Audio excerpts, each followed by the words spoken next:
Deccan Goodwill caterers का जायकों भरा offer 1 lakh में 200 मेंबर का पकवान silver menu complete function hall के साथ 1,20,000 में 200 मेंबर्स का पकवान प्रीमियम मेन्यू और वो भी कंप्लीट फंक्शन हॉल के साथ में। दक्कन गुडविल कैटरर्स मजेदार लज्जतदार जायकेदार पकवान आपके लिए लेकर आए हैं। Mughlai, Dakhani, Indian, Arabian, Chinese dishes, veg और non veg. Deccan Goodwill caterers की बेहतरीन डिशेस के साथ आप अपने मेहमानों के लिए पर हेड सुपीरियर मेन्यू 650 रूपए और क्लासिक मेन्यू पर हेड 600 रूपए में पाइए। अभी कांटेक्ट करें Deccan Goodwill caterers near Masjid Mohammadia, Madannapet Mandi, Hyderabad. Phone number 9247813022 और 9550402873। Deccan Goodwill caterers Hyderabad.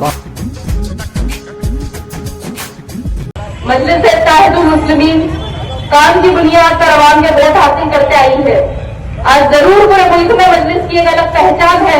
लोग हैदराबाद को ओवैसी का शहर बोलते हैं, लेकिन आपकी अपनी इस जमात को आगे बढ़ाया, उसे मजबूत किया यहाँ की अवाम ने अपनी मोहब्बत से, अपने दुआओं से, भरोसे से और अपने वोट से। मुखालिफीन मजलिस बहुत बोलते हैं, सवाल करते हैं कि आखिर मजलिस का मैनिफेस्टो क्या है, बताओ। मजलिस को मैनिफेस्टो की क्या जरूरत है? मजलिस अवाम के साथ थी, है और हमेशा रहेगी। क्या आप लोगों ने नहीं देखा जब कोविड था तो अपनी जानों पे खेलकर मजलिस के लीडर्स अवाम के साथ थे, लोगों तक ऑक्सीजन सिलेंडर्स पहुंचाए, लोगों को इलाज के लिए मदद की। जब लॉकडाउन था तो मजलिस ने कई जरूरतमंद लोगों की मदद की। अकबर साहब की निगरानी में हजारों लोगों को राशन किट तकसीम किए गए, लॉरियां भर के सामान निकलता था। जब हमारे शहर में सैलाब आया तो मजलिस के लीडर्स घर में बैठे हुए नहीं थे। हम सब ने देखा सदर मजलिस खुद, अकबर साहब खुद लोगों के बीच में थे, उनको हौसला दिलाते हुए, उनकी हिम्मत अफजाई करते हुए। और उस वक्त हुकूमत की जानिब से लोगों तक हमारी इमदाद भी पहुंचाए गए। उस वक्त मजलिस की जानिब से जिनके दुकानें डूब गई थी उनके दुकानों में नए सामान डलवाए गए, जिनके ऑटो डूब गए थे उनको नए ऑटो दिलाए गए, कपड़े, बिस्तर, बर्तन, राशन, हर तरीके से लोगों की मदद की गई। और मजलिस इत्तेहादुल मुस्लिमीन ने यहाँ डेवलपमेंट का भी काम किया, रेनोवेशन का भी काम किया, रोड वाइडनिंग का भी काम किया। यहाँ खुद पूरे हल्के में भी ओवैसी स्कूल ऑफ एक्सेलेंस खोला गया। और अकबर साहब के रिकमेंडेशन पर हुकूमत ने SRT कॉलोनी में कम्युनिटी हेल्थ सेंटर खोलने की मंजूरी की। आज मजलिस इत्तेहादुल मुस्लिमीन के रिप्रेजेंटेशन पर हुकूमत की जानिब से माइनॉरिटीज के लिए कई नए वेलफेयर स्कीम्स निकाले गए। आज शहर हैदराबाद में मजलिस ने इल्म को रोशन किया। जब पार्लियामेंट में CA/NRC बिल को लाया गया था तो मजलिस ने हुकूमत से मुतालबा किया और फिर तेलंगाना असेंबली में CA/NRC के खिलाफ रेजोल्यूशन पास हुआ। जब हमारे शहर हैदराबाद में गुस्ताखे रसूल के खिलाफ एहतजाज हो रहे थे तो मजलिस के लीडर्स अवाम के साथ एहतजाज करते हुए नजर आए। और हैदराबाद तो छोड़ो, पूरे तेलंगाना में जहां कहीं भी हमारे लोगों के साथ अगर कोई हादसा होता है तो मजलिस के लीडर सबसे पहले वहां पहुंच जाते हैं। सेक्रेटेरिएट की मस्जिद को इलीगली डिमोलिश किया गया, लेकिन फिर मजलिस के रिप्रेजेंटेशन पर फिर से दोबारा उसी जगह खूबसूरत मस्जिद को बनाया गया। आज मजलिस के रिप्रेजेंटेशन पर एक स्कीम का आगाज हुआ। शादी मुबारक स्कीम के जरिए लड़कियों को, मुस्लिम लड़कियों को शादी होने पर 1,01,16 रुपए दिए जाते हैं। तो वही कल्याणी लक्ष्मी स्कीम के जरिए नॉन मुस्लिम लड़कियों को भी 1,01,16 रुपए दिए जाते हैं। लेकिन आज कांग्रेस ने अपने मैनिफेस्टो में यह वादा किया कि वो सिर्फ कल्याणी लक्ष्मी स्कीम में 10 ग्राम सोने का इजाफा करेंगे, शादी मुबारक स्कीम में नहीं, सिर्फ कल्याणी लक्ष्मी स्कीम में। तो अब बताओ, कांग्रेस की मुसलमानों से नफरत है या मोहब्बत?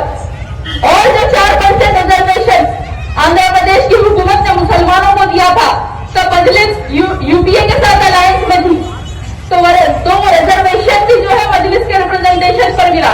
जब कांग्रेस तो ऑल ओवर इंडिया थी, दूसरे स्टेट्स में भी कांग्रेस की हुकूमत थी, लेकिन रिप्रेजेंटेशन सिर्फ आंध्र प्रदेश में दिया गया था क्योंकि यहाँ पे अपना इत्तेहाद, अपनी ताकत थी। और आज पूरे मुल्क में सबसे ज्यादा माइनॉरिटी बजट तेलंगाना स्टेट में है, फिर भी लोग सवाल करते पूछते कि रहे अपनी खुद की क़यादत रहने से क्या होता।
के बाजार में कांग्रेस मोहब्बत की दुकान चलाने का वादा करती है, तो क्या कांग्रेस की हुकूमत में मुसलमानों को जेल में नहीं डाला गया?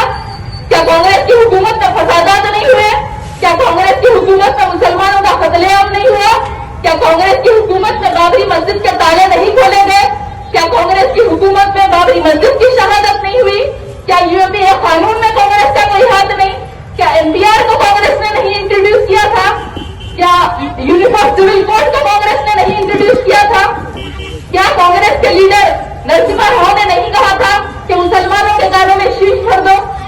क्या मौजूदा तेलंगाना कांग्रेस का सदर का ताल्लुक आरएसएस बीजेपी से नहीं है? सुनने वाली मेरी माँ और बहनों, मेरे भाइयों, ये हमारी जमात, ये हमारा इत्तेहाद हमारे बड़े बुजुर्गों की देन है।